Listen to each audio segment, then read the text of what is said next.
Bismillahirrahmanirrahim. Assalamualaikum warahmatullahi wabarakatuh. Perkenalkan, nama saya Rahmat Rahim, peserta Latsar CPNS Kementerian Hukum dan HAM tahun 2022. Pada kesempatan ini, saya akan membagikan learning journal saya dari hasil pembelajaran pada agenda ketiga, yaitu terkait masalah materi manajemen ASN dan Smart ASN yang dipaparkan langsung oleh Bapak Dr. Tunggul Prasetyo, MSc. Pada agenda ketiga, metode pembelajaran yang digunakan adalah metode sinkronus dan asinkronus, yang dimana sinkronus merupakan pembelajaran tatap muka yang dilakukan antara narasumber dan peserta melalui Zoom meeting. Dan metode asinkronus merupakan pembelajaran mandiri yang biasanya diberikan kepada kita di awal atau di akhir pembelajaran. Pembelajaran mandiri ini biasanya dilakukan dengan membaca modul yang telah disediakan atau mengerjakan tugas-tugas kelompok. Nah, pada materi pertama terkait masalah manajemen ASN, yang dimana manajemen ASN merupakan pengelolaan ASN untuk menghasilkan pegawai ASN yang profesional, memiliki nilai dasar, etika profesi, bebas dari intervensi politik, dan bersih dari korupsi, kolusi, dan nepotisme. Dalam manajemen ASN dibagi 3 poin penting, yaitu yang pertama terkait masalah kedudukan, peran, hak dan kewajiban, dan kode etik serta kode perilaku ASN. Yang kemudian yang kedua, konsep sistem merit dalam pengelolaan ASN. Yang ketiga, mekanisme pengolahan ASN. Pada kedudukan, peran, hak dan kewajiban, dan kode etik serta kode perilaku ASN, pada poin pertama, kedudukan atau status jabatan PNS dalam sistem birokrasi selama ini dianggap belum sempurna untuk menciptakan birokrasi yang profesional.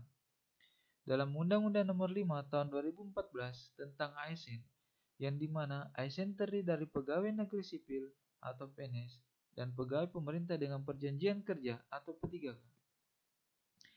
Pegawai ASN berkedudukan sebagai aparatur negara yang menjalankan kebijakan yang ditetapkan oleh pimpinan instansi pemerintah serta harus bebas dari pengaruh dan intervensi semua golongan dan partai politik. Nah, kemudian yang kedua terkait masalah peran ASN, yang dimana sebagai perencana, pelaksana, dan pengawas penyelenggaraan tugas umum pemerintahan dan pembangunan nasional melalui pelaksanaan kebijakan dan pelayanan publik yang profesional, bebas dari intervensi politik, serta bersih dari praktek korupsi, kolusi, dan nepotisme. Nah, pada hak dan kewajiban ASN, untuk hak PNS dan P3K hanya dibedakan di jaminan pensiun dan jaminan hari tua untuk P3K ditiadakan. Dan untuk kewajiban ASN ada dalam Undang-Undang ASN. Dalam pelaksanaan ASN diatur oleh Kode Etik dan Kode Perilaku ASN. Kode etik dan kode perilaku ASN bertujuan untuk menjaga martabat dan kehormatan ASN dan juga sebagai acuan dalam penyelenggaraan birokrasi pemerintahan. Nah, pada sistem merit merupakan kebijakan dan manajemen ASN yang berdasarkan pada kualifikasi, kompetensi, dan kinerja secara adil dan wajar dengan tanpa membedakan latar belakang politik, ras, warna kulit, agama, asal-usul, jenis kelamin, status pernikahan, umur, dan kondisi kecatatan. Dalam sistem merit memiliki manfaat bagi pegawai, di mana kesempatan yang sama untuk meningkatkan kualitas diri dan juga menjamin keadilan dan ruang keterbukaan dalam perjalanan karir seorang pegawai. Nah, pada mekanisme pengolahan ASN dibagi menjadi 3, yaitu pertama manajemen PNS dan manajemen P3K. Yang kedua, pengelolaan jabatan pimpinan tinggi, dan yang ketiga terkait masalah organisasi dan sistem informasi. Manajemen PNS dan manajemen P3K. Pada manajemen PNS diatur di dalam Undang-Undang ASN mulai pasal 55 dan kemudian untuk pemenuhan kebutuhan P3K diatur pada pasal 94.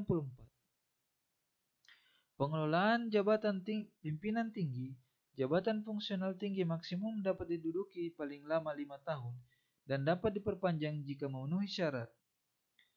Organisasi dan sistem informasi. Pada sistem informasi ASN memuat seluruh data dan pegawai seperti daftar riwayat hidup, riwayat pendidikan, jabatan, dan sebagainya. Nah, kemudian pada materi kedua itu terkait masalah Smart ASN, yang dimana Smart ASN merupakan pegawai dengan kompetensi kinerja serta profesionalisme yang tinggi sehingga mampu beradaptasi dan semakin responsif terhadap perubahan dan pencapaian tujuan. Pada Smart ASN dibahas tentang literasi digital, yang dimana merupakan kemampuan untuk mengakses, mengelola, memahami, mengintegrasikan, mengkomunikasikan, mengevaluasi, dan menciptakan informasi secara aman dan tepat melalui teknologi digital untuk pekerjaan yang layak dan kewirausahaan. Nah, pada Smart ASN terdapat empat pilar literasi digital atau kerangka kerja. Yang pertama terkait masalah digital skill, yang kedua digital kultur, yang ketiga digital ethics, dan yang keempat digital safety. Pada digital skill, di mana kemampuan ASN dalam mengetahui, memahami, menggunakan perangkat keras dan piranti lunak, teknologi informasi komunikasi, serta sistem operasi digital dan dalam kehidupan sehari-hari. Pada digital kultur, di mana kemampuan ASN dalam membaca, menguraikan, membiasakan, memeriksa, dan membangun wawasan kebangsaan, nilai Pancasila, dan Bhinneka Tunggal Ika dalam keseharian dan digitalisasi kebudayaan melalui pemanfaatan teknologi informasi dan komunikasi.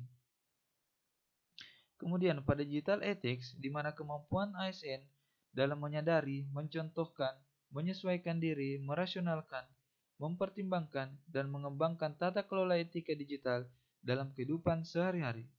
Dan yang terakhir terkait masalah digital safety, di mana kemampuan seorang ASN dalam mengenali, mempolakan, menerapkan, menganalisis, menimbang, dan meningkatkan kesadaran perlindungan data pribadi dan keamanan digital dalam kehidupan sehari-hari.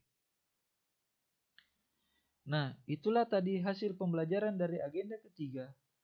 Cukup sekian dan terima kasih. Wassalamualaikum warahmatullahi wabarakatuh.